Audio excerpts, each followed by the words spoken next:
Կարապետյան ընտանիքին եւ փոխկապակցված են եղել Տաշիր մասնաճյուղի տվյալներով 25 թվականի օգոստոսի 1-ից հետո իրանց զրոները հիմա կոնկրետ կիլովատների եւ դրամների վերածված մուտք են լինում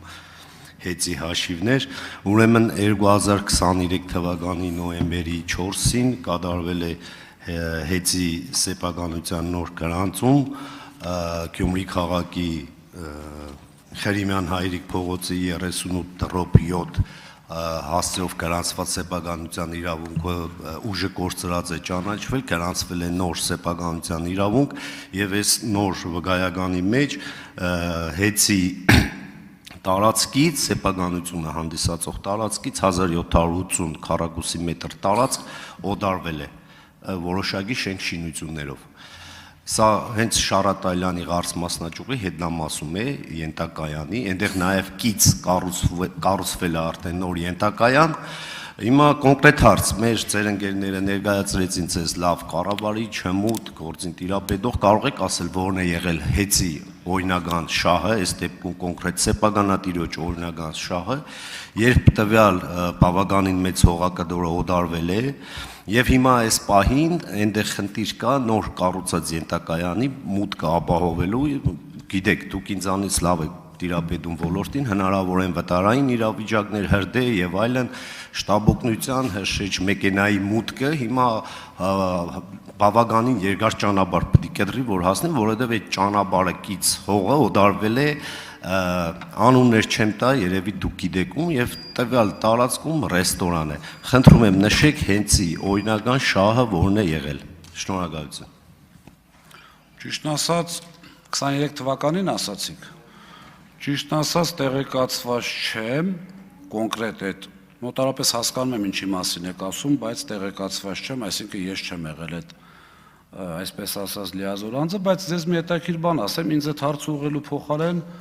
ունեիք նախկին քաղաքացիական պայմանագիր կուսակցության Քանաքեր Զեյթունի տարածքային անդամ, որը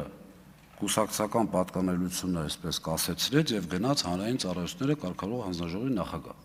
Այդ հարցը որ զանգեիք իրեն տայք, ինքը կասեր մի տուր ընդեղ այդ հարցը, բացատրեմ ինչու։ Որովհետեւ հեծը որևէ ակտիվ, որևէ հողամաս օտարելու իրավունք չունի առանց հանրային ծառայությունները կարգավորող հանձնաժողովի որոշման։ Սա այսքանը, երկրորդը, այն որ չեք ուզում անդրադառնալ սուտի լավ տղեկ բան, ես դեռևս 1 տարի առաջ ձեզանից ակնկալել եմ այդ սուտի լավ տղեկի անունները, եւ երկրորդը գիտեք, դուք մոտարապես գալիս եք նրան, որ Եթե Հայաստանի Հանրապետությունում տեղի ունենում մի հատ կրակոց կամ 5 հատ կրակոց, պետք է հրաժարական տա ներքին գործերի նախարարը։ Եթե 50 հատ կրակոցա տեղի ունենում, պետք է հրաժարական տա, չգիտեմ, հսկող փոխվարչապետ ունենք թե չէ։ 100 հատ տեղա վարչապետը պետք է հրաժարական տա։ Մենք երբևէ չենք ասել, որ հավելագրում չի եղել։ Պարոն Մինասյան, ձեր օրոքել է եղել, մի հատ շատ սիրուն անունով մանկապարտեզ ունեք, Գյումրիում։ Այդ մանկապարտեզի վրա 27000 կիլովատ հավելագրում ենք թե 15 օր առաջ։ Հիմա հարցը առաջանում։ Բա որ միշտ եղել ինչ եք ասում, չեմ ուզում անդրադառնամ հավելագրումներին։ Հիմա տեսեք։ Միշտ եղել։ Այսինքն մենք արել ենք, դուք եկեք շարունակել, Պարոն Մինասյան, դուք արձագանքի հնարավորություն ունեք։ Ամենայն անկեղծությամբ լուրջ եմ ասում։ Կառավարիչի կատարած աշխատանքը այս մասով գնահատում եմ նորմալ։ То есть պայքարում է մարդը, բայց այս մասը կոնկրետ, իմիջիայլոց ձեզ ասեմ, ես եղել եմ երկար տարիներ իրացման տնօրեն, հիմա որ ուսումնասիրեք, իրացման տնօրենությունը աշխատում է նույն դրվածքով, ինչ որ ես եմ դրել, եւ նույն մարդկանցով, որևէ բան չի փոխել։ Այդ նույն հավելագրումներով եւ կիլովատի վաճառքի դեմ պայքարող տնօրենությունն է։ Հիմա հայելային եթե գանք, ոչ մեկի չեն վիրավորում, բայց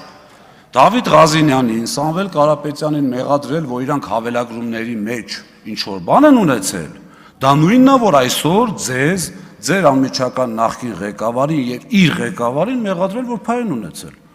Շատ հայելային վերաբերմունք։ Կարծում եմ պատասխանեցի։ Արձագանք։ Պարոն Ղազենյան, ես չասեցի հավելագրումների մեջ դուք փայ եք ունեցել։ Չէ, իշխանությունն ասել։ Ով ինչ ասել է ամեն մարդու իր պատասխանը, ինձ ոչ մեկ չի կարող ասել այդ հարցը ինձ չտաս։ Երկրորդ, այդ հարցը ես կոնկրետ ցես տվեցի, որովհետեւ հասկանայինք դուք լավ կառավարիչ եղել եք, թե չէ, դուք ասեցիք, որ չեք հիշում։ Սա էր ինձ, այսինքն նման դեպք դուք չգիտեք, բայց գիտեք թե ինչ տարածք է, ինչի է վերածվել եւ այլն։ Ես կուզեի իմանալ որն է հեծի օրինական իրավական շահը, հեծի սեփականատիրոջ շահը, երբ տվյալ հողակդորը օդարվել է, դարձել է ռեստորան։ Մարդկանց անունն էլ տալու վերաբերյալ ձեր անդրադարձին ես պատասխանել էի, սպասում էի, որ դուք անդրադառնաք, չեք անդրադարձել։ Հիմա որպես ազգային ժողովի падգամավոր կարող եք հարցում ուղարկել Գյումրու հետ ղարս մասնաճյուղ եւ ձեզ կպատասխանեն 25 թվականից օգոստոսի մինչև 1-0 եւ 1-ից հետո գրանցած էլեկտրոէներգիայի վերաբերյալ վճարողների անունները կիմանաք հստակ եւ կհամոզվեք, որ եղել են։ Ես տրամաբանությունը չեմ հասկանում, ինձ ասում են սուտի լավ տղեկ են եղել, ասում անունները տուր, ասում ես անդրադարձել եմ դիմի ինտեղ։ Չեմ հասկանում, ես դիմելու բան չունեմ, դուք ասում եք սուտի լավ տղեկ կան, ես էլ ասում անուններն ասեք։ Վերջին հաշվով, եթե անունները չեք ասում, կարող եմ ենթադրություն ունենալ, որ չկան։ Երկրորդը ես դες չասեցի չեք կարող ինձ հարցը տալ, այստեղ падգամավորն է, հա, ներողություն։ Չէ, ասի այդ հարցը չէիք տա, կդիմեիք ձեր կուսակցին։ Երկրորդը, ախր կենսագրությունը ուսումնասիրելը լավ չեք ուսումնասիրել, հասկացանք, բայց այստեղից հայտարարվեց, չէ, որ 25 թվականին ընդամենը 1.5 ամսով եղել եմ ժամանակավոր պաշտոնակատար գլխավոր տնօրենի։ Այսինքն այդ տարածքի օտարումը կամ դրա պատճառները մյուսը գլխավոր տնօրենի տեղակալ իրացման տնօրենի լիազորությունների կամ պարտականությունների մեջ չի մտնում։ Եթե ուզում եք հանրության մոտ ձևավորել կարծիք, որ ես չեմ տիրապետել իմ աշխատանքին, հավատացած եղեք տիրապետել եմ, իմ լիազորությունների մեջ չեն մտել։ Ամփոփեք։ Շնորհակալություն, կես ժամ ընդմիջում։